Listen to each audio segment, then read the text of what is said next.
Hallucination ایسی حسی تصورات ہیں جو حقیقی نہیں ہوتے۔ اس میں ایسی آوازیں سننا، چیزیں دیکھنا، خوشبوئیں سونگھنا، ذائقے محسوس کرنا یا چھونے کی حس کا تجربہ شامل ہوتا ہے، جو حقیقت میں موجود نہیں ہوتی، بلکہ یہ سب صرف ذہن میں ہوتا ہے۔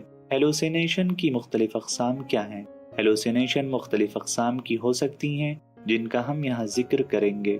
آڈیٹری یعنی سمعی ہیلوسینیشنز، اس میں انسان ایسی آوازیں سنتا ہے جو کوئی اور نہیں سن سکتا۔ مثال کے طور پر کسی سے بات کرنا جو موجود نہیں ہے، یا کسی کو اپنا نام پکارتے ہوئے سنا۔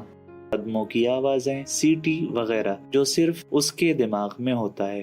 ویژول یعنی بصری ہیلوسینیشنز، اس میں انسان کسی دوسرے شخص، روشنیوں یا جانوروں کو دیکھ سکتا ہے جو حقیقت میں وہاں موجود نہیں ہوتے، یعنی کوئی بھی عام آدمی انہیں نہیں دیکھ سکتا۔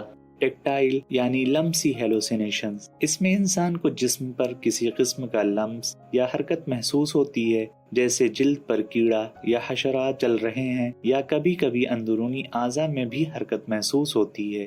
اولفیکٹری یعنی شامی ہیلوسینیشنز، اس کا مطلب ہے کہ انسان کو خوشبو کا وہم ہوتا ہے، جیسے بدبو، جلنے کی بو یا کوئی خوشبو جسے کوئی اور نہیں سونگھ سکتا۔ گیسٹری یعنی ذائقی ہیلوسینیشنز، اس میں عجیب ذائقوں کا تجربہ ہوتا ہے۔ اس کا مطلب ہے کہ کھانے میں کسی ناپسندیدہ ذائقے کا احساس ہوتا ہے۔ سب سے عام ذائقہ دھاتی ہوتا ہے۔ کینیستھیٹک یعنی حسی ہیلوسینیشن، اس میں انسان کو محسوس ہوتا ہے کہ اس کا جسم حرکت کر رہا ہے، اڑ رہا ہے یا تیر رہا ہے، جبکہ حقیقت میں اس کا جسم حرکت نہیں کر رہا ہوتا۔ اگر آپ کو ہماری ویڈیو پسند آئی تو اسے لائک کریں، شیئر کریں اور ہمارے چینل میڈ وکی کو سبسکرائب کریں۔